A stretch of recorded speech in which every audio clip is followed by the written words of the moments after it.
Olá, minha gente, tudo bom? Como vocês estão? Sejam muito bem-vindos, muito bem-vindas. Estamos aqui no Arte em Live, uma tarde para a gente falar de arte, falar de alguns artistas. Eu sou Elaine Gomes, docente no Senac Aclimação, trabalhando nos cursos guia de turismo, contador de histórias, professor que conta histórias, e principalmente no guia de turismo a gente trabalha muito com essa questão da arte, trabalhamos também com a questão da cidade, e principalmente a história que se junta às manifestações artísticas também. Então, neste momento, a gente vai falar bastante de alguns artistas, uma média aí de uns 10, 20 artistas brasileiros, entre homens e mulheres, para que a gente possa conhecer um pouco da sua influência, como que a sociedade também olha para essas obras, como que esses artistas também se relacionam com a sua própria biografia, que acaba aparecendo na obra de arte, na sua exposição, na sua produção.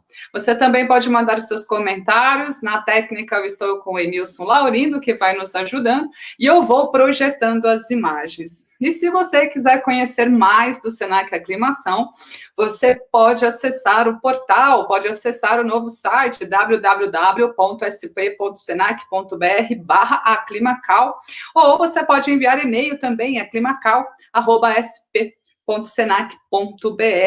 Temos aí uma variedade de cursos lançados remotamente também, nesse momento em que estamos vivendo, de distanciamento corporal, né, minha gente?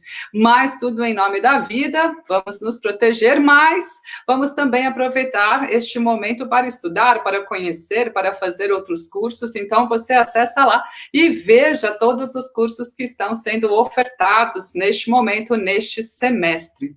Muito bem, vamos lá. E você pode, então, como eu falei, deixar o seu comentário. Se você tiver alguma dúvida, você também pode sinalizar. E o Emilson vai me falando e a gente vai conversando.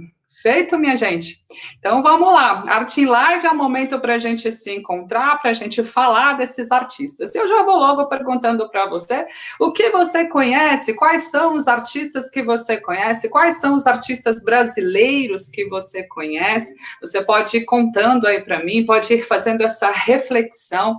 Andando pela cidade, você já viu alguma obra de arte de algum artista? Você já parou para olhar, puxa, de quem é essa escultura, de quem é essa pintura, e esse mural? Ou pensando no Brasil mesmo, em outros estados, quais são esses artistas que provocam essa reflexão? Que época que ele viveu? Será que é um artista contemporâneo agora dos anos 2000? Será que é um artista do século XX, do século XIX? Então, como que você vai observando? Meu foco aqui hoje é por meio das artes visuais. Então, a gente vai falar bastante das artes visuais. Antigamente, eu sou dessa época das artes plásticas. As artes plásticas era muito focada na pintura e escultura. Mas, gente, com o passar do tempo, as artes, as linguagens, os meios de expressão, eles foram mudando. Então, não dava mais para a gente só ter ali numa exposição a pintura e a escultura. Claro que a gente, né, tem vários artistas que trabalham, são vários artistas clássicos, inclusive, que privilegiam esses dois meios de expressão, mas a gente tem hoje, né, a instalação, a gente tem o vídeo, a gente tem a música, a gente tem o próprio artesanato, a gente tem as interatividades, a gente tem a rua, os murais, o próprio grafite, os muralistas. Então, a gente tem diversas maneiras de juntar esses elementos, de juntar esses meios de expressão, justamente para produzir, para publicar, e falando na literatura também, as belas letras, com certeza. Aproveitando a Diva Botelho. Oi, Diva, como você está? Seja muito bem-vinda aqui nessa nossa conversa. E a Martina está dizendo, tem várias esculturas do Franz Weiss. Ah, então eu trouxe esse artista aqui hoje, na Paulista, mas ele não é brasileiro. Sim, mas a gente tem também, Martina, alguns artistas que foram radicados brasileiros também. O Lazar Segal é um deles, né, que vem para cá em 1913, começo do século XX, e acaba tendo uma produção muito grande aqui no Brasil, tanto que a gente tem o Museu Lazar Segal, que fica ali pertinho do metrô Santa Cruz, aqui em São Paulo, que era a casa, né, desse gravador. O Lazar Segal, ele fica muito inclinado, muito renomado com a gravura, então a gravura em metal, a gravura xilogravura, mas principalmente a gravura em metal, com várias oficinas, inclusive, e essa possibilidade de você estudar, ter aula dentro da casa do artista, também é muito interessante essa possibilidade. Então, Lazar Segal é um desses exemplos, assim como outros tantos que vieram de outros países e acabam ficando aqui no Brasil e acabam também contribuindo para a produção, para o modernismo, para a contemporaneidade das artes. Então, a gente vai ter aqui alguns artistas com diversas influências, pensando em material, pensando em técnica, pensando em época que eles estavam vivendo, nessa nossa conversa também. Feito, minha gente, muito bom. E eu vou fazendo essa manobra aqui e a gente vai junto, combinado? Vamos lá, então. Vou trazer aqui para compartilhar com vocês algumas imagens e começando, então, com esses artistas.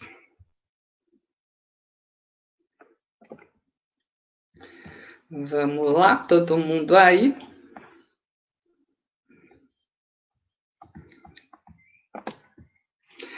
Todo mundo vendo, tá tudo certo? 100 artistas brasileiros, vocês estão acompanhando. Eu vou aqui com o Emilson para ele me sinalizando.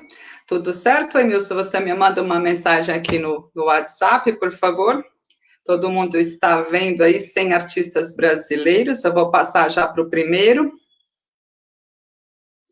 Tudo bem? Bom, Abraham Palatinic, então, se vocês estão todos aí acompanhando, a gente vai falar um pouco desse artista que nasce no Brasil. Ele passa, então, toda a sua infância em Tel Aviv. Lembra que a Martina tinha comentado, né, que alguns artistas, eles não são daqui, não nasceram aqui no Brasil, mas eles têm uma colaboração, uma produção muito grande e vivem aqui no Brasil por muito tempo. E o Abraham Palatinic é um desses, né, que também tem essa infância toda em Tel Aviv, mas ele estuda, olha que interessante, ele vai estudando motores, né, de explosão, e ele vai trazendo o desenho principalmente. Ele vive, né, reside em Natal, Rio Grande do Norte, desde 1928, e ele trabalha com objetos cinéticos, então com muita movimentação, sabe? A gente poderia falar assim, aqueles artistas das engenhocas, que vai pegando uma peça ali, outra lá, mas principalmente com o movimento, principalmente com a tecnologia, que é uma das grandes paixões que ele tem, que é a arte junto com a tecnologia. Então, quando ele vem para o Brasil, ele começa a trabalhar, começa a viver aqui e traz essas obras de arte, traz essas formas geométricas em movimento. Olha só, ele trabalha muito com madeira, com fórmica, com metais magnéticos. Esse aqui é madeira, esse material é madeira, fórmica, metais magnéticos, motor e tinta industrial, ou seja, ele traz o nome, né, o título objeto cinético, em 1966. Então, essa composição desses recursos, desses materiais, acabam também dialogando com o próprio espaço, né, minha gente? Olha que interessante essa percepção, essa formação também do artista. É importante a gente pensar que o artista, ele também traz a sua biografia, traz também o seu estilo, traz também a sua vivência, atrelado àquilo que está sendo... que está acontecendo também no momento em que ele vive. Acontecendo em que lugar? No país, na cidade, no bairro. Então, onde que ele está inserido, que espaço que ele está inserido, a obra de arte também acaba tendo a sua influência, a sua reprodução, a sua produção, enfim. Quando eu falo que o objeto dialoga com o espaço, é importante a gente pensar também na claridade, no claro escuro, na projeção que essa luz pode também trazer para o objeto, pode trazer para a obra. Vocês podem me perguntar aqui, né? Puxa, mas é objeto cinético, é obra de arte, Elaine? Mas lembra que eu falei para vocês? Lá atrás, né, na década de 90, ainda quando eu estudei artes plásticas, por exemplo, artes plásticas. pintura e escultura. Mas, com o passar do tempo, a gente vem tendo tantas possibilidades, principalmente na tecnologia, principalmente nos meios de comunicação, que aí se torna artes visuais, porque eu tenho a instalação, eu tenho o vídeo, eu tenho a performance, o próprio corpo, eu tenho todos esses objetos. Então, quando eu falo objeto de arte, é porque eu estou fazendo uma composição. Não fui eu que estive lá e esculpi, cortei. Não, é um objeto, já está pronto. E aí, a partir dessa prontidão, a partir do que está pronto, eu vou fazer uma composição. E vou trabalhar o quê? Vou trabalhar o conceito. Isso é muito importante em arte contemporânea. E todas essas questões acabam, né, vindo de um artista muito falado, muito renomado, que é o Marcel Duchamp. Em 1917, meados de 16, 17, o Marcel Duchamp traz para a gente, então, a ideia do ready-made, dos objetos prontos. E a partir do pronto, o que eu componho, o que eu vou trabalhar, o que eu vou conceituar, que é arte conceitual. O que eu estou discutindo a partir desses elementos. Uma outra artista, que é a Adriana Varejão, um dos meus trabalhos, além de ser professora, que eu gosto muito e adoro trabalhar com história da arte, é justamente o trabalho em museus. Então, trabalhei muitos anos, mais de 10 anos, como arte educadora, supervisora, enfim, dentro dos museus, e conhecer os artistas, conhecer a produção de perto, trabalhar ali, né, ouvindo a proposta do artista é muito importante. A Adriana Varejão, ela é carioca, então a gente já falou do Palatinique, Rio Grande do Norte, agora a gente viaja lá para o Rio de Janeiro. Ela vem desde 1964, né, nascimento. Ela é carioca e, por estar ali tão perto do mar, o mar também está presente nas suas obras. Lembra que eu falei? A biografia do artista, a vida do artista também acaba interferindo, influenciando na sua produção. Então, ela tem essa troca com o mar. Fico imaginando ali no Rio de Janeiro, se as pessoas que moram perto do mar vão passear, vão meditar, né, vão refletir. Então, esse diálogo com o mar é muito forte, é muito grande. E ela também viaja muito, então é uma troca cultural entre povos, né, com diversas etnias, que acabam refletindo também na sua produção. A Varejão, ela se inspira muito nos azulejos portugueses, e principalmente aqueles que são heranças históricas heranças históricas dentro, né, das produções, das construções que a gente tem aqui no Brasil, principalmente dentro das igrejas brasileiras nessa era colonial, digamos assim. Então, em algumas de suas pinturas, a gente tem essa figuração, esse movimento, tanto do mar, mas dentro de um recurso que são os azulejos. E, geralmente a gente encontra dentro das igrejas os azulejos azuis, os desenhos azuis, que a gente encontra em casas também, às vezes cerâmica em telhados, na beira dos telhados, que também é um grande reflexo dessa questão histórica colonial que a gente tem como herança aqui no Brasil. Essa obra da Varejão, Se ela canto, provoca maremoto. Ela leva ali de 2004 a 2008 para a produção dessa obra. É óleo e gesso, quando a gente fala óleo, né, e gesso, vamos falar óleo sobre tela, gesso sobre tela, né, polipítico também. São 184 telas, e essas 184 telas que vão compor. A gente poderia pensar assim, nossa, Helena, é meio que um mosaico, uma herança do mosaico. Pode até ser, por que não? Mas é uma herança dos azulejos. Só que aqui, claro, em proporções bem maiores.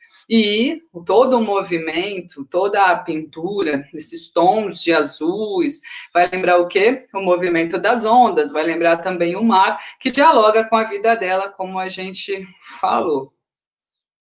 Lembra, né, a produção, a relação da artista e o tempo, é um tempo também de preparo, um tempo também de reflexão, um tempo também de introspecção que o artista muitas vezes tem, não é? Vou fazer essa obra agora em 5 minutos, terminei. Não, demora, depende muito do tempo do artista, mas muito da produção desse artista e como que ele traz essas obras no seu dia a dia. E aí a gente vai para São Paulo, com Alex Cerveny, que cria uma sua pintura um mundo bem particular, ele traz imagens, personagens, e ele vai realmente trazer da literatura também personagens da história e as suas experiências pessoais. Então, eu vou reforçar bastante essa questão dessa produção do artista por meio da sua biografia. Ele também foi artista de circo. E outra coisa bacana que a gente pode pensar aqui e identificar também nas produções, até dá uma certa calmaria, assim, para quem faz muita coisa ao mesmo tempo. Eu não sei como vocês são aí, mas eu faço muita coisa ao mesmo tempo. E aí existe uma certa cobrança. Puxa, mas você é especialista em quê? Você faz tanta coisa. E esses artistas mostram para a gente essa multipossibilidade, que é o que a gente vem chamando atualmente de multiartista, porque realmente ele vai ali, né, o Alex, ele vem do circo, e aí traz a pintura, e aí traz a performance, trabalha com os objetos prontos, traz essa composição, e ele trabalha também as paisagens, os animais, os deuses, figuras diabólicas, que são imagens que habitam nesses cenários fantásticos. A literatura fantástica está muito em alta já há algum tempo, já há algumas décadas. A gente já vem aí, né, consumindo bastante, degustando bastante a literatura fantástica. Eu gosto muito, as séries também atualmente trazem essa literatura fantástica. Um dos exemplos é uma cidade erguida no meio das nuvens, desertos vermelhos, sob céus azuis, montanhas e mares imaginários.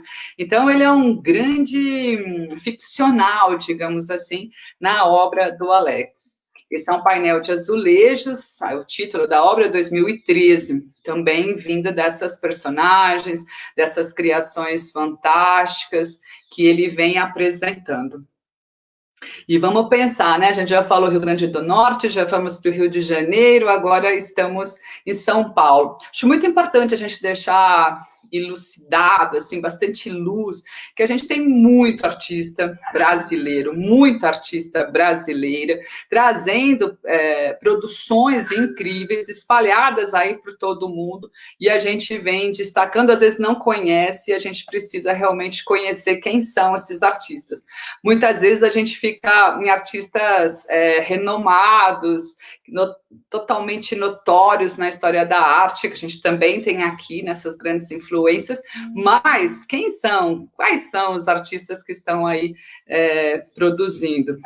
Um outro exemplo que a Martina tinha trazido no começo, o Alex Valauri, que é das Mara, na Etiópia, e vem para São Paulo. Então, esses artistas também, como eu falei, dei o exemplo do Lazar Segal. O Alex, ele é considerado artista brasileiro porque ele tem passado e passa boa parte da sua vida aqui e foi criando a sua obra também aqui no Brasil. E olha que interessante e importante.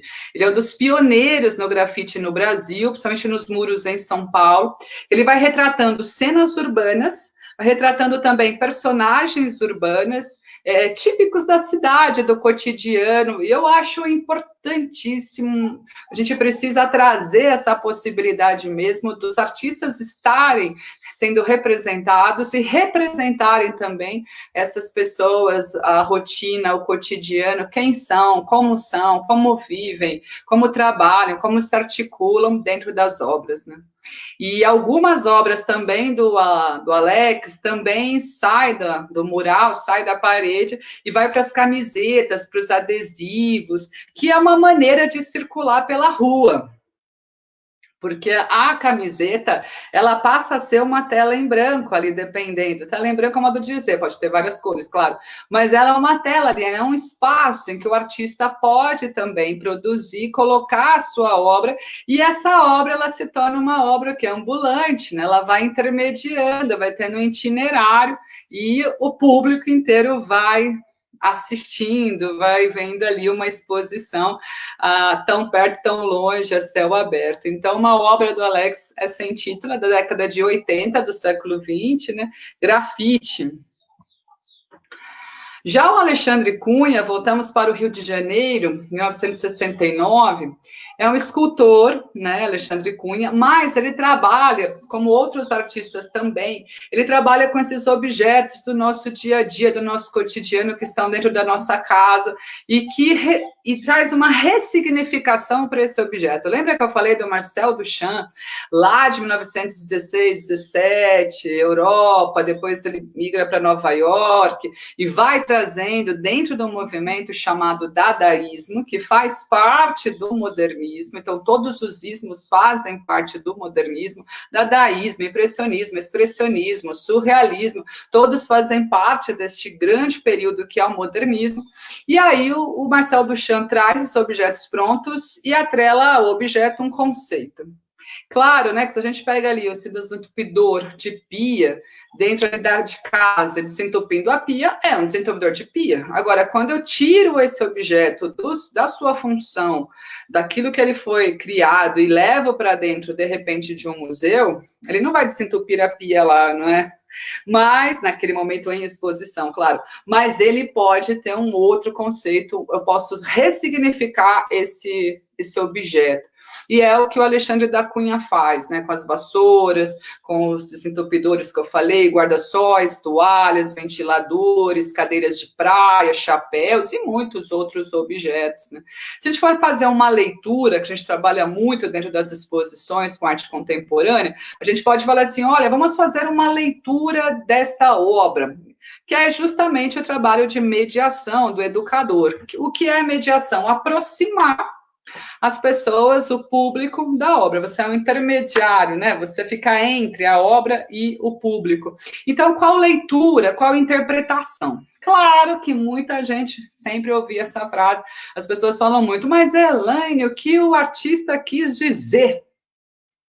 O artista já disse, né, minha gente? A obra já é o que ele quis dizer. Agora, a partir do que ele disse, o que você interpreta. Então, se a gente olhar para essa imagem, que é o desentupidor de pia, o que ela pode trazer de leitura? Eu estou desentupindo o quê? Para que serve? O que entupiu? Se a gente pensar, né, o que hoje está entupido? A nossa vontade de ir ao supermercado sem medo? Né, a vontade de abraçar alguém que você não encontra há muito tempo, você não pode por conta da Covid, por conta do vírus. Né? O que está entupindo a sua vida? Mágoa acumulada? O que você quer desentupir? A raiva que você guardou? O que você não quer mais? O que você precisa? Então, a gente pode ir além, né? A gente pode ir além da leitura do objeto funcional, mas o que ele pode te propor. Vamos lá. Outro exemplo, cadê a Martina? Está por aí. Lucca, Itália, 1896, e vem para São Paulo, então, Alfredo Volpi. E o Volpi, ele nasce, então, na Itália, como eu já tinha dito, mas vive desde criança em São Paulo. Então, as pinturas que ele começa a desenvolver, ele traz, é muito engraçado, né? Lembra que eu falei que tem artistas que trazem essa contemporaneidade, já traz o modernismo, mas tem artista também que é muito clássico, que vai buscar em antigas civilizações até a sua produção. Assim é o Alfredo Volpi, que ele vai buscar uma técnica milenar, que é a têmpera, que é essa pintura têmpera. A têmpera é uma mistura com a clara do ovo ali, porque pensem, uma época que você não tinha a industrialização, que você não tinha ali como dar liga naquele pigmento, naquela tinta, que também era muito artesanal. Esses recursos naturais serviam para dar transparência, serviam para dar essa liga, para fixar o pigmento na tela. E o Volpi, então, vai buscar essas referências e vai buscar também influências de afrescos da Idade Média. Olha, lembra? Afrescos, é simples assim, gente. Afresco, tinta fresca. Não toque, a tinta está fresca e virou afresco.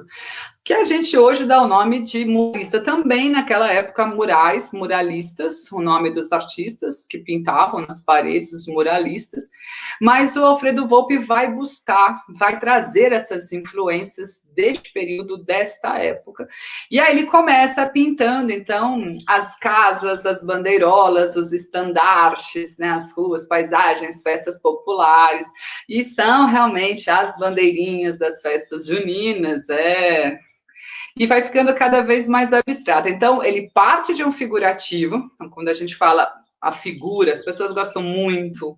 Eu sei, eu também adoro, eu acho incrível, lembra? A arte, a pintura tinha muito essa função. Vamos pensar antes, né, da fotografia, a gente não tinha um registro. Qual era o registro visual? A pintura. Então, quando a gente fala, nossa, parece uma foto, é perfeita essa pintura, eu quase peguei a lágrima da moça na tela.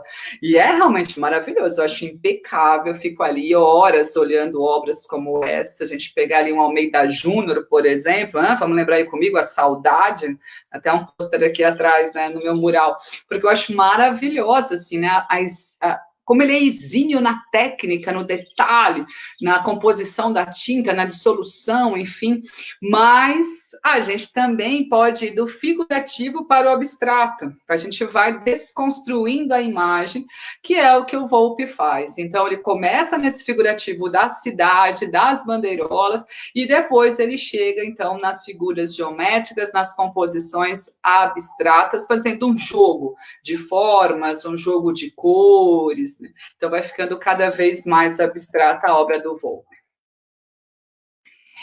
Se alguém quiser fazer alguma pergunta, alguma consideração, a gente pode ir fazendo. O Emilson me passa aqui pelo WhatsApp, a gente já fez aí esse compartilhamento. E a Almícar de Castro, olha, agora a gente saiu lá do Rio de São Paulo e vamos para Paraisópolis, Minas Gerais. Belo Horizonte, né? Ele vive em Minas, né? Principalmente em BH, e ele traz, né, essas esculturas grandes, gigantes, eu diria, e trabalha muito com chapas de aço, que é um material também muito rígido, mas que esses artistas brilhantemente trazem essa organicidade, traz esse movimento por meio da proporção, por meio dessa realização, dessa composição com movimento. Eu penso que o grande trabalho, né, o grande talento, a perspicácia desses artistas que trabalham com elementos, com materiais tão rígidos, tão endurecidos, é justamente trazer essa organicidade, trazer esse movimento para dentro da obra, para dentro das esculturas, né? Então, esse aço que ele trabalha é muito resistente e é utilizado em construções, em andares, passarelas, viadutos, trilhos, vagões. Então, e ele vai cortando e vai intercalando, né? Vai encaixando, digamos assim, essa obra, essas dobradiças, né? Como se estivesse dobrando uma na outra, trazendo esses grandes elementos tridimensionais. E o que é muito notório também, importante na história da arte, é que a gente vai vendo que o artista sai do ateliê, ele sai da academia e vai para a rua. Isso já acontecia lá no começo do modernismo, do zismo, a gente começa lá com Henri Rousseau, começa com o próprio Renoir, o Monet, então, já vai estudar a luz, a influência da luz na própria pintura, vai estudar diversas posições, em diversos períodos do dia, porque a luz muda. Então, essa relação da obra saindo do ateliê do artista, saindo das escolas, saindo da academia para acontecer no meio da rua, no meio do parque, no meio da natureza, e aí as pessoas também vão interagindo, as pessoas também agora, elas fazem parte da obra, porque elas interagem com a obra também, passa por dentro, passa por trás, então você também tem essa apropriação da obra. Temos mensagem. O Emil está me dizendo que a Martina, oi Martina, comenta, tem muitos deles no Ibirapuera. Sim, Martina, muito bem lembrado, a gente é no Ibirapuera, no Parque do Ibirapuera, a gente tem o Jardim das Esculturas, que é justamente o que eu estou mencionando agora, que a gente interage, eu vejo que as pessoas, elas sentam na obra, tipo, mas sentou na obra, como assim? Algumas é justamente para que tenha essa interatividade, para que você entre na obra, para que você vista a obra, que você possa sentar ali e ficar horas ali observando a paisagem da obra.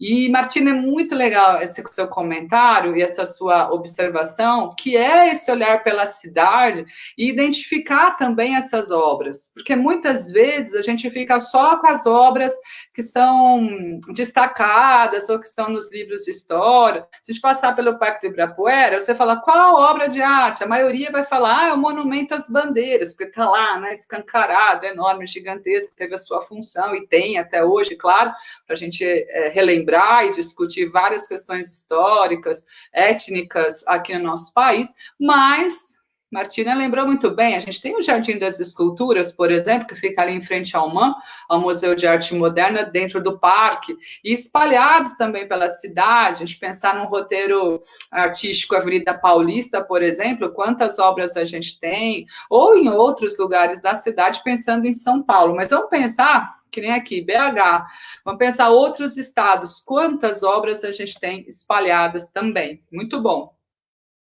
O Ângelo Venosa, também um paulista em São Paulo, estamos aqui em São Paulo, ele é um artista também que traz as esculturas abstratas, mas ele já traz outros materiais, estão vendo? A gente vem trazendo artistas bem diferentes. Depois eu vou mostrar para vocês aqui no final umas referências bibliográficas que eu trouxe para vocês também, para quem quiser continuar pesquisando, e de onde eu venho trazendo as minhas pesquisas para a gente ir compartilhando também as referências dos livros, que é muito importante. O Venosa, ele trabalha já com outros materiais, diferentes que a gente falou do Palatinic, diferente das observações do Volpe, ele vai trabalhar com ossos de animais, galhos, vidro, aço, acrílico, mármore, madeira, ele trabalha com vários materiais diferentes, né? Ele também traz formas diferentes, formas abstratas. Ele vai trabalhar com esculturas públicas também, então ele vai colaborar muito com essa ideia de movimento dentro da obra. Só um minuto, porque temos uma tempestade chegando aqui onde eu estou.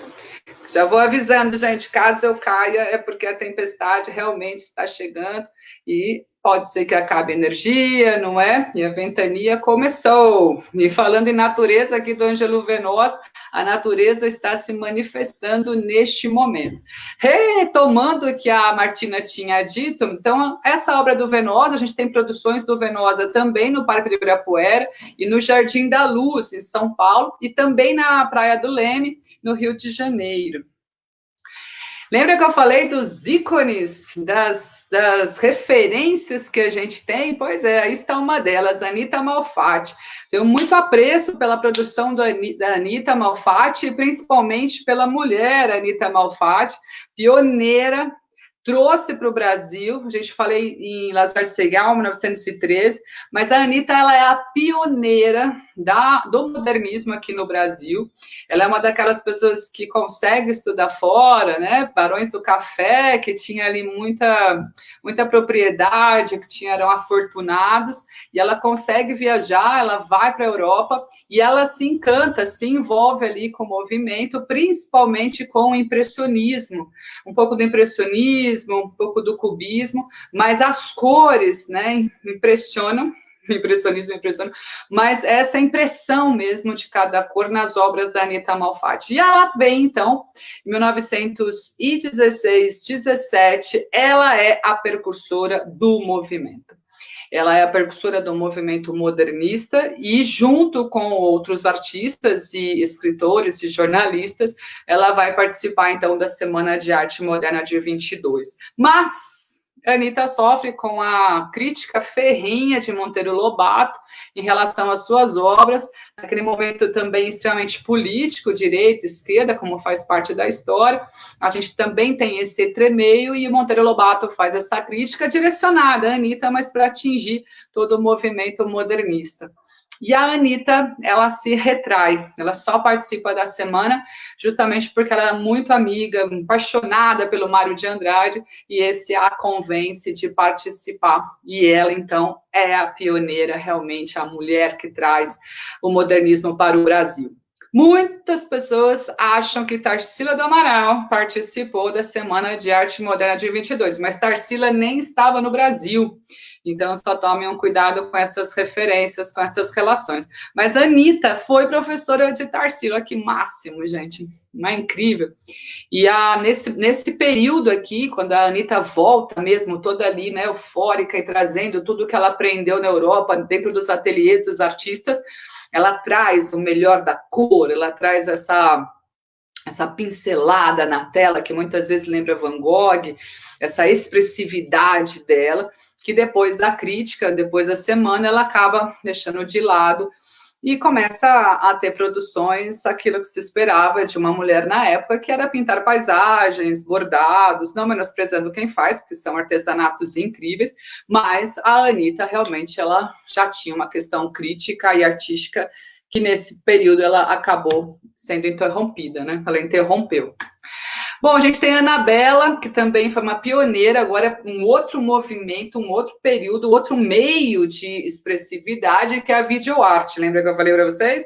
Artes plásticas, pintura e escultura, e a videoarte entra nesse movimento multimídia na arte brasileira, essa tecnologia que traz tantos outros elementos, tantos outros meios, e ela trabalha com fotogravura, fotografia, fotomontagem, serigrafia, fotocópia, cartão postal, trabalha com vídeo Super 8, essa imagem de cinema.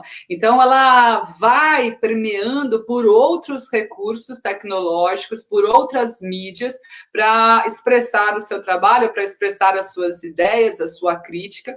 E também gosto muito de Anabela, porque ela também é professora, também é escritora, né?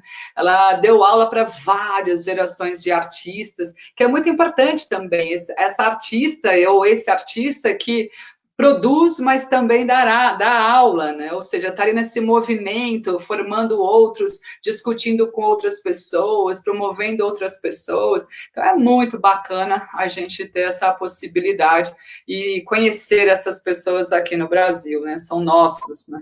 Estão com a gente. Assim como a Ana Maria Maiolino, também é daquelas pessoas que vieram para o Brasil, mas ela nasce na Itália, ela mora na Venezuela. Outra coisa importante também são os artistas latinos, artistas da América do Sul, que muitas vezes a gente fica muito focado na Europa, fica muito focado nos Estados Unidos, e a gente perde ali as produções dos nossos vizinhos, né? Estão aqui tão próximos, e a gente às vezes não conhece as produções, os literários, os escritores, os músicos, né, as linguagens diversas, as linguagens artísticas todas, a gente acaba concentrando mais no movimento europeu e nova-iorquino, estadunidense. E a Ana Maria Maiolino, então, ela mora na Venezuela e depois ela vem para o Rio de Janeiro, mas muito cedo, com 18 anos, e ela começa a desenvolver o seu trabalho como artista aqui. Então, ela usa traços, cores, muita pintura, né? Depois ela vai ampliando, vai para filme, vai para vídeo, vai para foto, e aí tem um trabalho muito bacana dela, que eu também gosto bastante, também gosto de fazer, que é foto mais poema mais ação. Então, gosto muito de escrever, quem me conhece sabe. Então, gosto muito de escrever, de contar a história, né, minha gente? A arte de narrar histórias. Então, quando você traz a fotografia, o poema, e tem uma ação naquela imagem, dentro da foto, que é essa imagem que eu escolhi, que é justamente os gestos que são comuns, os movimentos comuns do nosso dia a dia, mas expressados de uma forma poética. E a gente poderia fazer uma leitura para onde, né? Em que lugar estão indo esses passos, né? Ou de onde eles estão indo? Ou estão pisando em ovos, né? Ou seja, o que é o pisar em ovos? É tomar cuidado? É ser desconfiado, desconfiada? Olha quantas reflexões a gente pode trazer por meio dessa obra. Mais uma do Antônio Dias, de Campina Grande, Paraíba. Então, a gente fazendo aí mais uma vez, né, esse percurso brasileiro. Ele traz da Itália também, ele vive ali entre Itália e Alemanha, né? Então, tem como pintura atividade. Ele gosta muito das telas, gosta muito das tintas, trabalha muito com com ouro, com gesso, com pó, né, do ouro. Então, também tem essa ideia do artesanal, muitos papéis artesanais, e também vindo das viagens. Ele é um artista que também vai para um outro continente, a gente falando de continentes diferentes, e o Antônio Dias, ele vai para o continente asiático, então ele vai viajando por outras culturas asiáticas também, e os asiáticos, dependendo da região, tem a questão, a produção do papel arroz, papel, é muito bonito, né? As luminárias em papel, a pintura no papel, então ele vem trazendo também essas pesquisas e essas utilizações de materiais diferentes. Vamos lá, né? De Portugal agora para o Brasil com Antônio Manuel. Essa obra, ele vai falar bastante das situações, vai trazer bastante a ideia biográfica dele, vai trazer justamente a composição dentro fora, né, nas fachadas das casas, dos prédios, e as ocupações, principalmente falando dessa relação, né, a gente vai falar do descobrimento, da invasão do país, essa colonização, então, quais são esses atravessamentos, né, como é do porto, da chegada, da beira da praia, até chegar aqui na cidade, por exemplo, a famosa muralha, né? O que é atravessar essa serra, o que é atravessar esse continente, o que é atravessar esse mar. Então, várias questões também relacionadas ao Brasil e a Portugal. Gente, Arthur Bispo do Rosário. O Arthur Bispo do Rosário é daquelas pessoas que estão produzindo arte porque já tem o conceito impregnado ali. Daquelas pessoas que já têm essa inspiração de olhar para um objeto e transformar, de olhar para um recurso e transformar, que é muito o que a gente faz também na narração de história, dessa maneira que eu trabalho, quem já fez o curso ou quem quer fazer o curso, que é justamente essa utilização dos recursos visuais, tirando a função dele, para provocar a imaginação de quem está assistindo, de quem está ouvindo a história. Então, aproveitando essa deixa, se você quer participar, se você quer conhecer essa maneira de tirar a função do recurso, de provocar essa imaginação, de despertar, instigar a imaginação, você pode fazer o curso com a gente também. E já estamos aí com as inscrições abertas, com turmas remotas neste segundo semestre, para o contador de histórias, e se você é professor, para o professor que conta histórias. A gente também tem lá no perfil do Senac Aclimação, no Facebook, onde vocês estão agora, tem uma live também, um encontro que eu acabei realizando, que é justamente falando das histórias. Tem uma comigo e tem uma com a bibliotecária, Isete Malaquias, também falando em mediação de leitura e a arte de narrar histórias. Você também pode acessar e complementar o que eu estou falando agora. Ou entrar lá no site www.sp.senac.br/aclimação, para você conhecer todas as ofertas desses cursos. E o Antônio Bispo do Rosário, como eu falei para vocês, é daquelas pessoas, né, que olham para o recurso, olham para o objeto e aí já começam a ter uma leitura, a compor. Ele está muito próximo, talvez instintivamente, intuitivamente, de Marcel Duchamp. Ele foi considerado louco por alguns e gênio por outros, e ele passa boa parte da sua vida em hospitais psiquiátricos, né, no Rio de Janeiro. Então, o seu trabalho é feito com o que ele tinha ali dentro do hospital, né? Então, ele ia olhando ali para os tecidos, penduricalhos, estandartes, então ele vai compondo, ele vai tirando a função daquele recurso e dando a ela uma outra função. E essa imagem é o manto da apresentação, porque consta que ele acreditava que quando ele partisse dessa vida, quando ele morresse, ele ia se apresentar ao Deus maior, que ele tinha muita fé, e ele precisava se apresentar de uma maneira apropriada, e ele estava, então, construindo o manto da apresentação. Muito pessoal, né? Muito pessoal, códigos pessoais, bordados pessoais, tudo feito por ele ali naquele espaço.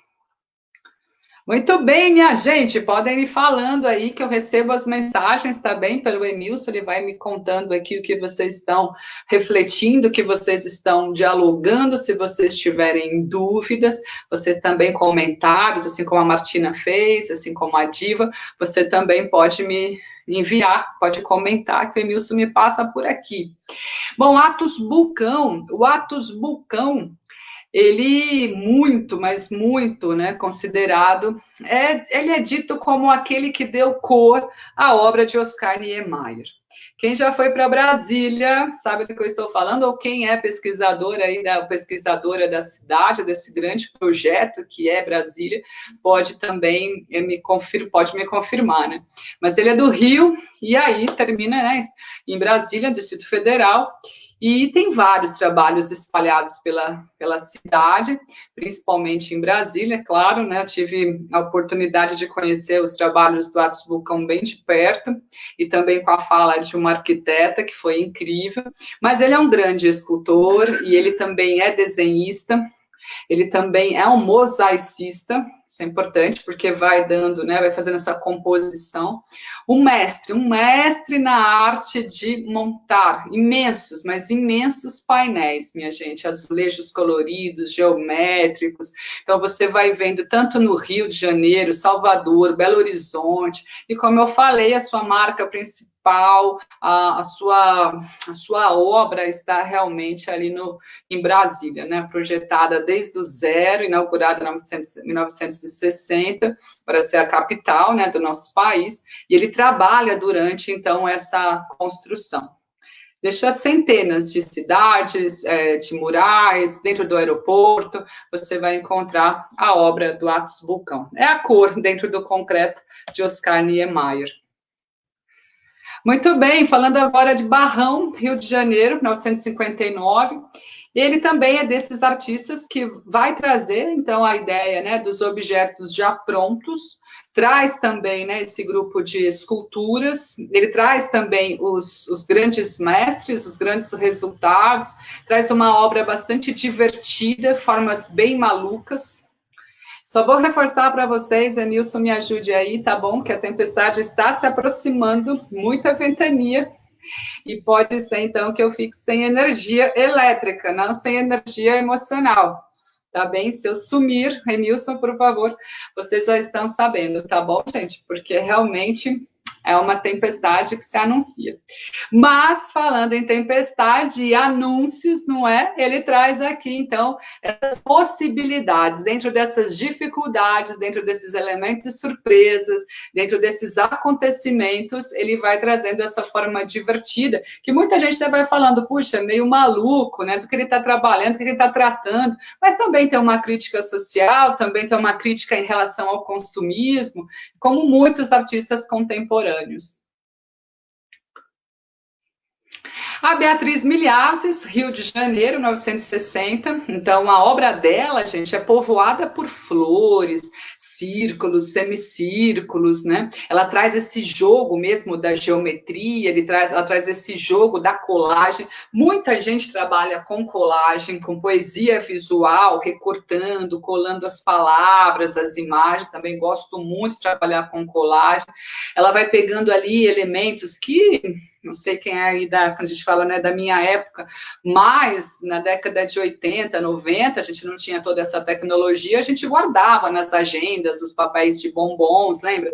De balas, né, aquilo que tinha uma significação para a gente ia colocando lá. Então, a Beatriz também faz com essas embalagens, também utiliza desses papéis para fazer as suas colagens, para trazer esse motivo mais floral, para trazer essa organicidade nas suas obras. De novo, trazendo o seu dia a dia, trazendo a ressignificação daquele momento, por meio daquele objeto.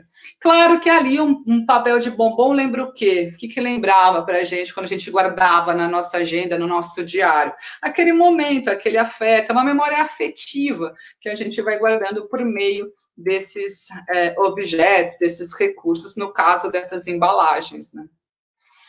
A gente tem o cabelo aqui, o cabelo é de Cachoeiro de Itapemirim, Espírito Santo. Olha, vamos agora para o Espírito Santo.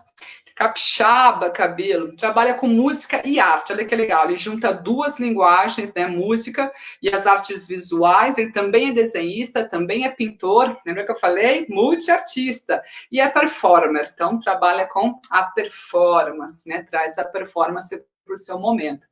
Ele cria labirintos, instalações, e aí essa movimentação ele atrela a um show musical. Então é incrível o trabalho dele, e ele vai improvisando, e a plateia também, claro, quando podia, óbvio, mas a plateia também vai fazendo parte dessa movimentação e dessa obra, vai interagindo literalmente ali com o artista. Quando eu falo literalmente, é porque vai realmente, às vezes você interage contemplando, observando, cantando, mas falo literalmente é porque ele está junto com o artista mesmo. E ele vai criando esses desenhos e a própria escrita, que também é rápida, enquanto ele está fazendo a performance, ele vai escrevendo e tal, e poética, então frases poéticas, né, dentro dessa produção. O Caetano de Almeida, também aqui de Campinas, ele já traz muitas ideias variadas, ele mistura o clássico, traz também páginas de livros infantis. Escolhi esta obra, que a gente fala, puxa, Helena, mas é uma tela em branco? Não, está cheio de curvas, está cheio de impressões, então lembra também estampas, e faz com que a gente pense, o que está além da imagem? O que está além deste branco? É um chacoalhão mesmo, né? Para a gente pensar, puxa, nem tudo está pronto, puxa, nem tudo está ali, nem tudo é figurativo, nem tudo já é explicado, porque a arte não explica, né, gente? Se fosse para explicar, não era arte. A arte é o quê? Provocativa. Ela pode ser contemplativa? Pode, mas ela está o quê? Nos provocando a uma reflexão, que é o que o Caetano de Almeida faz, né? Traz esse mistério. E o Cândido Portinari? Puxa, o Cândido Portinari, Brodowski, São Paulo, 1903, e depois Rio de Janeiro, até 1962. O Portinari, gente, é daqueles que vai retratar o dia a dia mesmo, com uma crítica social. Muitas pessoas não percebem na obra desses artistas a crítica social instaurada. Muitos não podiam, claro, né, mostrar logo de cara, porque tem uma questão governamental, política, censura, enfim, ainda mais na época que ele estava vivendo, que ele vive, mas intrinsecamente a gente identifica. Então, nesta obra do Portinari, a gente percebe claramente, né, os braços, as mãos e os pés estão desproporcionais, não estão? Por quê? Porque a mão de obra é o pé descalço do trabalho, né? Do cabo da enxada. Então, o quanto que essa crítica vem na obra do Portinari, o quanto que essa pessoa é retratada, é o negro, é a pessoa explorada, é a pessoa escravizada. Então, qual é essa relação dentro da obra do Portinari, né? E ele também pinta outras personalidades, como o Mário de Andrade, o Vinícius de Moraes, o próprio Monteiro Lobato, e o trabalho dele estende para o mundo, né? Tem grandes painéis, principalmente na sede da ONU, então os brasileiros e brasileiras estão em diversos locais, né? E ele traz a técnica da pintura, a profundidade, como vocês estão vendo nesta obra. O Carl Guimarães já trabalha, é um cineasta, olha só, uma outra linguagem, também é de BH, Minas Gerais. Então, ele trabalha com a beleza que existe nesses objetos, né? Nos acontecimentos simples. A gente fala muito hoje que o difícil é ser simples, né? Como que a gente lida com essa simplicidade em uma era que as pessoas gostam muito de complicar muitas vezes, não é, minha gente? Dificuldade de ser simples. Então, ele vai revelando imagens do dia a dia, né? Essa obra ele chama de gambiarra. Por que será, né, minha gente? É uma série de gambiarras. Vocês podem procurar essa série de gambiarras do Carl Guimarães. Eu já vi, né, a batata ali, estamos vendo, né, a continha ali da pessoa que gastou no mercadinho, na mercearia, no bar, enfim, e aí a pessoa com a batata, com o palito ali de dente, ele faz o seu fichador, né? Então, quantas gambiarras existem? A gente até pode ir além, né, do objeto que é feito uma gambiarra, até naquilo que a gente acaba fazendo, mas não faz direito. Ah, fiz uma gambiarra ali, não era para ser dessa maneira. Traz várias reflexões, né? E aí essa série é uma série de fotografias chamada Gambiarras, E ele adapta, então, esse tom de humor, né? O uso de diversas coisas estranhas, mas que tem uma função. É uma maneira também, meu Marcel Duchamp, né, minha gente, mais de trazer essas outras possibilidades do objeto. Ele tira a função da batata, né, de a gente comer, devorar ali a batata, tira a função do palito de dente e transforma num outro recurso. Né? Muito engraçado, muito divertido, vale a pena você pesquisar gambiarras. Já o Carlito Carvalhosa, ele trabalha dentro de salas de museus, né? Também ele vem com elementos da natureza, grandes árvores, troncos, postes, né? Ele é escultor, mas também é pintor, olha que legal, multiartistas aparecendo sempre. Então, ele vai encaixando uma tela na outra e o seu questionamento sempre é essa vida diária, sempre preenchendo esses espaços e assim por diante. O Carlos Vergara, agora a gente foi lá para o sul, Rio Grande do Sul, Santa Maria. Ele trabalha muito também com a pintura, com a fotografia, e ele também traz essas imagens gravadas, né, digamos assim, dentro das performances e dentro também das manifestações, traz também essa vontade de expressão das pessoas do dia a dia, dos cidadãos. Então, ele dá voz, da janela, né? Abre janela para essas pessoas, para as questões sociais, para as questões que estão acontecendo. Né? Essa é uma série também de fotografias, imagens gravadas, principalmente na década de 70. E essas imagens também de blocos de carnavais, lá no Rio de Janeiro, no bloco de carnaval Cacique de Ramos. Gente, Poti e Caribé, lembrei, mas aqui é Caribé. Quem já foi ao Memorial da América Latina aqui em São Paulo, quem não está em São Paulo pode acessar o site e você vai encontrar as obras do Caribé dentro do Salão de Atos do Memorial da América Latina. Tem o do Poti e tem do Caribé. E eles vão trazer, né, vão esculpir em alto e baixo relevo painéis gigantescos, gigantescos mesmo. Ocupa todo o espaço do Salão de Atos. Ele também é daqueles, como a gente falou no começo, que vem da Argentina, mas reside em Salvador, e ele traz, né, toda essa questão miscigenada, toda essa questão aculturada, étnica, toda a questão popular que a gente tem dentro do nosso país, né, as relações indígenas, vai trazer também as relações entre as pessoas, vai trazer também as manifestações culturais, principalmente as populares, né? Então, o nome dele se torna Caribé, porque ele vem justamente nesse movimento de estar ali dentro também das religiões, principalmente a religião dos orixás, também vai tratar o jogo da capoeira, a luta do cangaço, as redes indígenas, as redes de dormir, não rede mídia. Então, ele vai trazer as feiras populares, que é muito bom, né, gente? Feira popular é uma beleza, gosto de uma feira popular, saudades. Tem muita manifestação artística e esse retrato ao estilo Caribé, que ele vai com muita cor, muito colorido, ele vai trazer, então, nas suas obras. Gosto muito desse grupo, Shelpa Ferro, que é formado pelo Barrão, que a gente já viu, que fez um trabalho solo, tem o Luiz Zerbini, o Sérgio, né? E aí a gente vai ter o Shelpa Ferro, que é um trio de artistas músicos. Tá vendo? E trazem o quê? Performances, né? Dentro das instalações, por meio das instalações e com os objetos sonoros, né?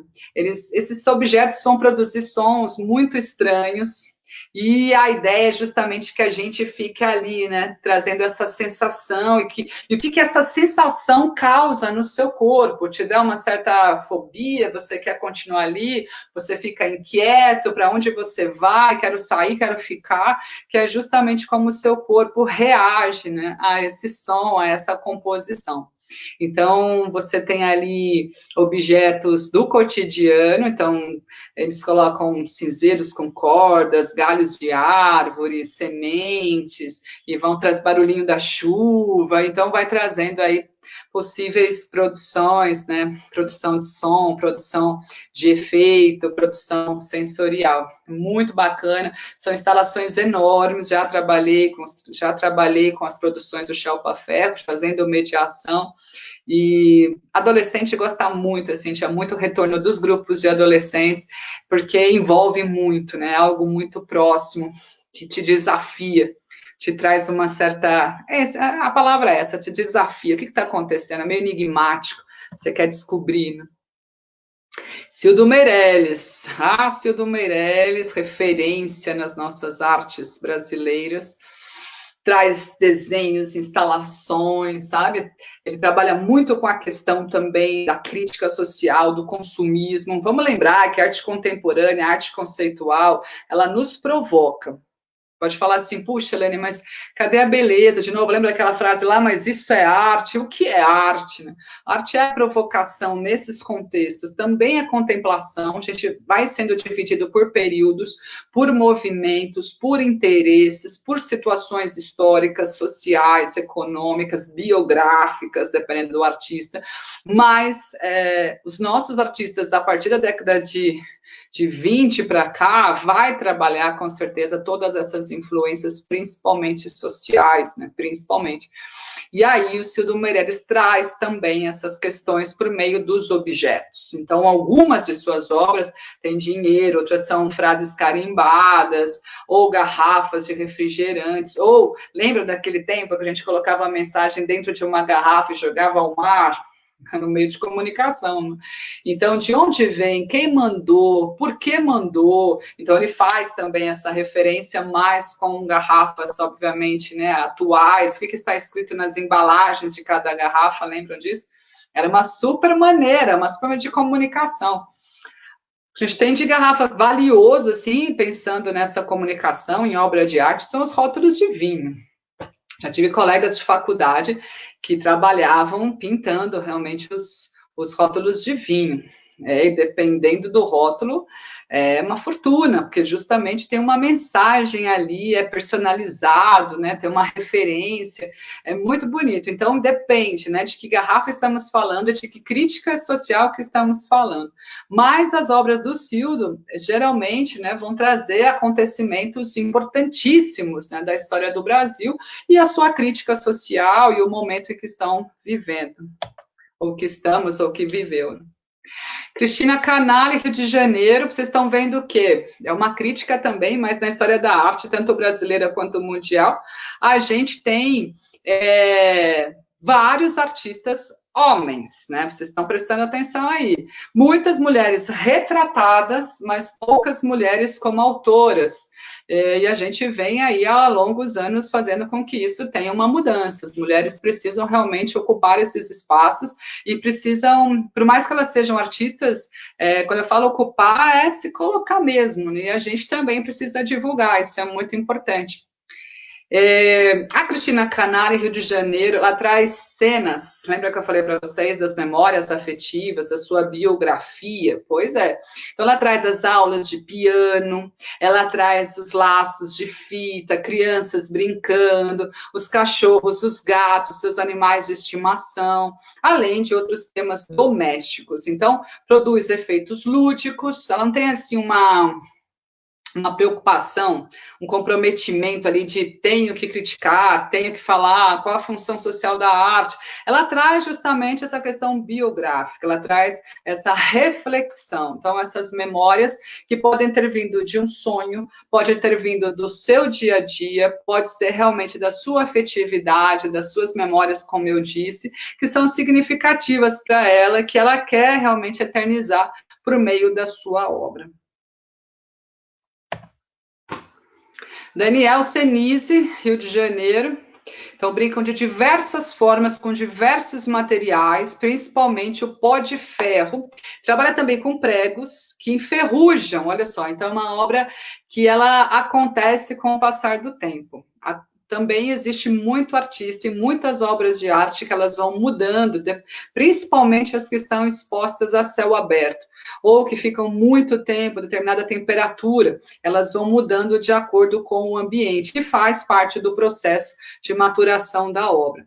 E o artista, ele também coloca essas impressões no chão, né? Ele vai até o piso, por exemplo, piso de madeira, até os restos da pintura, ele vai vendo o que tem de sobras antigas de pintura, de tintas antigas, como se aquelas tintas contassem também uma história. Acontece muito em restauração, né, minha gente? Puxa, que tinta que tinha antes dessa, que desenho que tinha aqui nessa parede, que vai contando essa história. Dude Maia Rosa, aqui de São Paulo, é um artista que gosta, ele não usa pincéis, né? Ele, como é feito pela maioria dos pintores, ele aplica mantas, fibras de vidro sobre a tela, e aí vai dando esse efeito. Também é bacana a gente pensar quais são os materiais que esses artistas utilizam. Ele vai trabalhando, então, com esse jogo de figuras geométricas, vai trabalhando um pouco com essa ideia do dia a dia, que ele, nessa obra, ele faz uma relação, uma referência aos pescadores na Itália.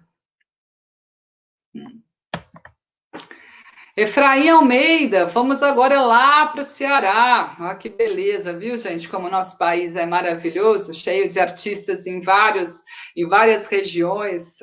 Acho incrível essa ideia também do nosso encontro, do nosso bate-papo aqui, da nossa de trazer um pouco, né, esses artistas e pensar também nesses artistas brasileiros que a gente não conhece, porque senão parece que existe Tarsila, Anitta e acabou, né? Anitta Malfatti acabou, mas quem são os artistas? Quem são essas pessoas que estão produzindo arte? Olha, estão espalhados em várias regiões aqui do nosso país, tem obras espalhadas pelo mundo, estão nos retratando, estão nos representando tão bem. Então, essa é a ideia, né? A arte é o encontro. Por isso, arte em live, a arte é o encontro. Então, é capaz de talhar delicadas criaturas aí, esculturas, né, em objetos também, cheio de humor, de beleza. O Efraim traz essas possibilidades, traz também uma certa leveza, né, para a obra dele. Lembra muito ex-votos, né, gente, da cultura popular. Então, aquela prática mesmo de você dar um voto de confiança ao santo, fazer um pedido ao santo, e quando o santo, ele realiza o seu pedido, é um ex-voto, expressão, tudo aquilo que não é mais seu. Então, você fez um voto de confiança, você foi atendido, então é um ex-voto. E aí você oferece como agradecimento. Então, ele traz essa relação também do ex-voto, pelas suas próprias imagens, autorretratos na sua obra. O Emanuel Nassar, agora vamos lá para Capanema, Pará. Olha, fomos do sul ao norte, hein, minha gente? E é um escultor, né? Ele anda pelas ruas, ele encontra muitas ideias, traz muitas ideias. Então, esse olhar também para o que está acontecendo ao seu redor é muito importante. Vocês, a Martina já falou que sim, né? Parque do Ibirapuera, mas você aí também, você olha para tudo ao seu redor. Como é o seu olhar, né? Hoje a gente, com as máscaras, o nosso olhar fica mais aguçado, né? A gente começa a olhar tudo ali, um certo receio, uma certa contemplação, um certo agradecimento. Como que é este olhar? E o Emanuel traz essa possibilidade de observação, o que está acontecendo ao seu redor, mesmo que ele encontre na rua, tanto de comportamento das pessoas, como de objetos, de materiais que as pessoas vão descartando, vão jogando no lixo, literalmente. Então, ele trabalha com essas sucatas que ele encontra na rua e dá outras composições, dá outras formas para este material, para estes materiais. Lembra de quem, gente, que trabalha com os objetos prontos? Marcel Duchamp. Muito bem. Vamos mais para uma obra, depois eu vou mostrar os livros para vocês.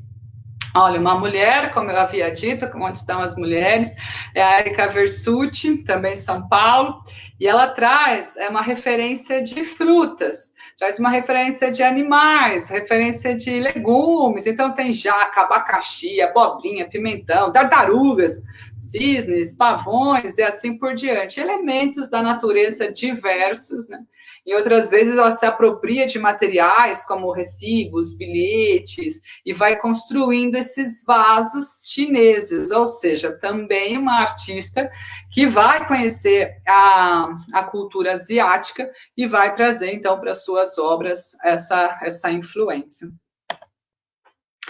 E o Ernesto Neto, esse artista, ele trabalha muito com grandes obras, gigantesca. A produção dele realmente literalmente, gigante, não tem muito o que falar. Ele trabalha muito com cenários também, para quem gosta da Marisa Monte, da cantora, ela é super, e a Marisa, ela faz várias relações, ela intercala ali, né, intersecciona com outros artistas, então já fui ao show dela, que o cenário todo foi feito pelo Ernesto Neto. Uma outra relação também, o primeiro disco, o primeiro CD dos Tribalistas, a capa é do Vicky Muniz, então ela sempre vai fazendo nos trabalhos dela, nas composições, nos designers, né, na composição geral do trabalho dela, trabalho musical, que envolve também as artes plásticas, as artes visuais, acho muito bacana. E o Ernesto Neto também tem essa participação em outros trabalhos, em outros artistas também. Ele trabalha com pequenos objetos, mas com grandes instalações, usa muito tecido, usa muito fio colorido. Esse aqui tem isopor, bolas, especiarias, né? Então, ele reúne vários materiais. A gente tem uma vontade de ficar ali olhando, às vezes até de entrar na obra, passar pela obra, que é realmente a proposta do Ernesto Neto. E antes de mostrar os livros, então, vou falar aqui da Fernanda Gomes, também Rio de Janeiro, também traz materiais do dia a dia. A ideia dela é de pegar esses materiais e ir preenchendo, né, e trazendo esses espaços vazios. Então, a gente tem muito essa ideia do ocupar, né, tem que ocupar aqui, se está com horário livre, faz isso. Tem um canto na sua casa, coloca aquilo ali. E os espaços livres? E a linha do horizonte? Por que não ter esse tempo? Por que não ter essa pausa? Então, ela vai lidando com essa ideia de excesso, os excessos no mundo. A gente tem muito excesso, né? Excesso de fala, excesso de palavra. A gente pode falar excesso de links hoje em dia, muitos excessos. E ela vem trazendo o contrário, ela vem falando, puxa, cadê os espaços? Onde estão os espaços? E assim por diante. E o Flávio de Carvalho, também, Barra Mansa, Valinhos, São Paulo, Barra Mansa, Rio e Valinhos, São Paulo. Vou terminar com ele aqui, porque o Flávio, gente, é incrível esse exemplo de multiartista. Ele é arquiteto, cenógrafo, escritor, diretor, ator. Nossa, as obras dele são extremamente ousadas. E ele, nessa imagem, ele resolve, então, andar pelas ruas, né? Dentro de procissões. Ele vai realmente fazendo essa crítica, ele vai provocando reflexões, e ele chama de experiências, né? E essas experiências se tornaram, então, obras de arte. Feito, minha gente, vou mostrar aqui para vocês, então, os vídeos. Vou parar aqui de compartilhar. Vamos lá. Vou mostrar, então, os vídeos. Aqui já é noite, onde eu estou, já escureceu bastante. Alguém tem mais uma dúvida? A Martina adorou a apresentação, muito obrigada por me apresentar a vários artistas. Um beijo para você, Martina, muito obrigada pela sua participação, foi muito bacana mesmo. Obrigada pela presença. A Tatiane também, que está aqui com a gente. O João Carlos, muito obrigada também pela presença. Foi ótimo, que bom que vocês estiveram conhecendo um pouco mais desse universo dos nossos artistas. Eu parti aqui de um livro que também tem esse nome, olha, é muito legal este livro, chama Arte Brasileira para Crianças, reúne 100 artistas brasileiros, o que é muito legal. Publicado os escritores Isabel Diegues, Márcia Fortes, Mini Kert e Priscila Lopes. Muito bacana, vale a pena, todo ilustrado e o melhor, com atividades para você propor para as crianças. Este outro, Alguma Coisa Acontece no Seu Coração? Não, é só Alguma Coisa Acontece. É pela editora Senac e é a cidade de São Paulo em 22 depoimentos do Herbert Carvalho. Vale muito a pena também este livro. Lembrando, se você é aluno, ex-aluno, funcionário, você tem aí 50% de desconto. E Tarsila do Amaral, também pela editora Senac. E aí a gente tem essa edição, a modernista, da Nádia Batella Plib, e a editora Senac, como eu já falei para vocês. Feito, minha gente, lembrando que você acessa o site www.sp.senac.br/aclimacal. Você tem lá todas as ofertas de cursos desse segundo semestre, várias possibilidades de descontos e parcelamentos. Então, acesse a Senac Aclimação. Fisicamente, a unidade está ali muito perto do metrô, Estação Vergueiro, perto da Paulista, é muito fácil, 5 minutos a pé, você já está no Senac Aclimação. Então, não deixe, anote aí, ó, www.sp.senac.br/aclimacal, para você ter várias informações, cursos que estão acontecendo remotamente, e eu convido você para participar dos cursos que eu estou iniciando, que é o Como Falar em Público, já está aí confirmado, você pode se inscrever, e o Contador de Histórias, várias turmas também já confirmadas remotamente, e outras tantas áreas que o Senac Aclimação oferece, gastronomia, bem-estar, temos a área de beleza estética, dentro de gastronomia a gente tem bar, bebidas, a gente tem área de eventos, hotelaria, turismo, então tem diversas possibilidades, graduação, pós-graduação e o ensino médio técnico, que também você pode acessar e já ir conhecendo toda a proposta do Senac para o ensino médio técnico, ou seja, várias possibilidades, vários níveis e graduações para que você possa fazer o seu curso e ampliar o seu conhecimento. Feito, minha gente, eu vou ficando por aqui, espero que vocês tenham gostado. Quem quiser continuar essa conversa comigo, me encontra nas redes sociais, é só digitar lá, Elaine Gomes Histórias, e você vai me encontrar. Agradeço o Emilson Laurindo, que esteve aqui na técnica, diretor dessa live, e toda a equipe do Senac Aclimação, todos os técnicos, coordenadores, todos os funcionários que colaboram para que tudo aconteça da melhor forma possível. Uma excelente semana para todos vocês, muita arte, olhem para a sua cidade, descubram os seus artistas e valorizem a nossa arte brasileira. Um grande abraço, minha gente. Tchau, tchau. Até mais.